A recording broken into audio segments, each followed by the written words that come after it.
Hello students. इससे पहले वाले लेक्चर में हम लोगों ने फोर्स के बारे में पढ़ा था, डायरेक्शन ऑफ फोर्स के बारे में जाना, मैग्नीट्यूड ऑफ फोर्स के बारे में पढ़ा, फोर्स का एसआई यूनिट क्या होता है और effects of forces.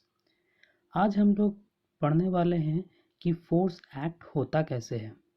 That is force is due to interaction. अब इस इंटरैक्शन को समझने के लिए हम लोग दो पिक्चर्स को देखते हैं। आपकी स्क्रीन में दो पिक्चर दिख रहा है, पिक्चर 1 एंड पिक्चर 2। यहाँ पे हम लोग क्या देख रहे हैं पिक्चर नंबर 1 में कि man pushing the car. Man क्या कर रहा है, कार को पुश कर रहा है। तो यहाँ पे इंटरैक्शन कैसे हो रहा है, मैन के डायरेक्ट फिजिकल कॉन्टैक्ट से। दूसरे वाले पिक्चर 2 में हम लोग क्या देख रहे हैं कि man is pulling the cow and applying the force. तो इन दोनों पिक्चर में हम लोग क्या देख रहे हैं कि जो गाड़ी फर्स्ट वाले पिक्चर में जो पर्सन गाड़ी को पुश कर रहा है और सेकंड वाले पिक्चर में जो पर्सन काउ को पुल कर रहा है, तो इन दोनों को इसमें पुश और पुल हम लोग क्या जानते हैं, फोर्स होता है।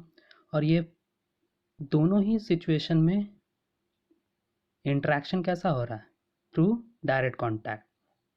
उसी तरह से अगर हम मैग्नेट को ले लें तो मैग्नेट किसी भी मैग्नेटिक मटेरियल्स को कैसे अट्रैक्ट करता है, उस पर कैसे फोर्स एक्सर्ट करता है, बिना किसी डायरेक्ट कांटेक्ट के। तो हम लोग बोल सकते हैं कि force arises due to interaction between two objects. Force कब अराइज होगा, जब दो या दो से अधिक ऑब्जेक्ट के बीच में क्या हो, इंटरैक्शन हो। और वो इंटरैक्शन कैसा होगा, डायरेक्ट कांटेक्ट भी हो सकता है, थ्रू सर्टेन डिस्टेंस भी हो सकता है। नेक्स्ट आते हैं, what will happen when two or more forces acting on an object.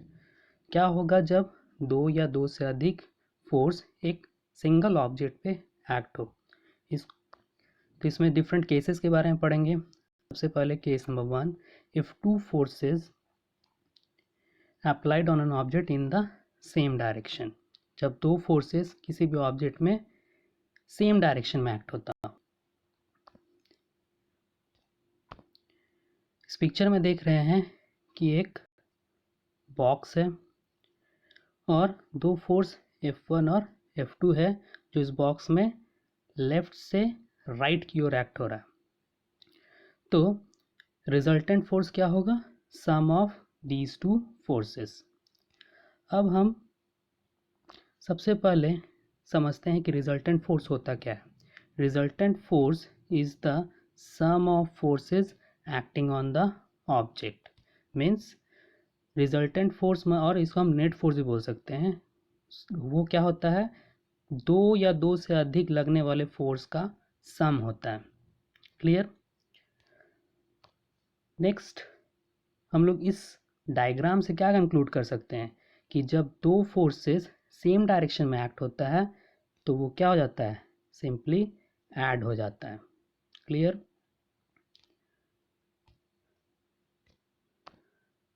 अब आते हैं case number 2, if two forces applied to an object in the opposite direction.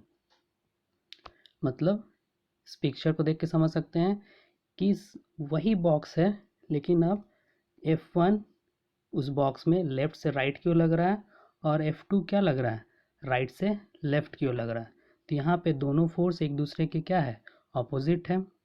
अगर हम इस डायरेक्शन को पॉजिटिव मान ले तो F1 का मैग्नीट्यूड क्या होगा, प्लस F1, और F2 का वैल्यू क्या हो जाएगा, माइनस F2, क्योंकि वो F2 जो है F1 के ऑपोजिट में है। तो यहाँ पे रिजल्टेंट फोर्स क्या हो जाएगा, F1 प्लस, क्योंकि रिजल्टेंट फोर्स सम होता है, प्लस माइनस F2।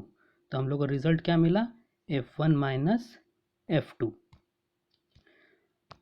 तो हम यहाँ से कंक्लूड कर सकते हैं, when two forces acting from opposite direction then the resultant force will be the difference between them. Difference between them मतलब जब दो फोर्स ऑपोजिट डायरेक्शन से एक्ट हो तो रिजल्टेंट फोर्स या टोटल फोर्स कितना होगा, उन दोनों फोर्स के बीच का डिफरेंस। क्लियर। अब आते हैं case number 3। If two forces applied to an object are equal magnitude and act in opposite direction.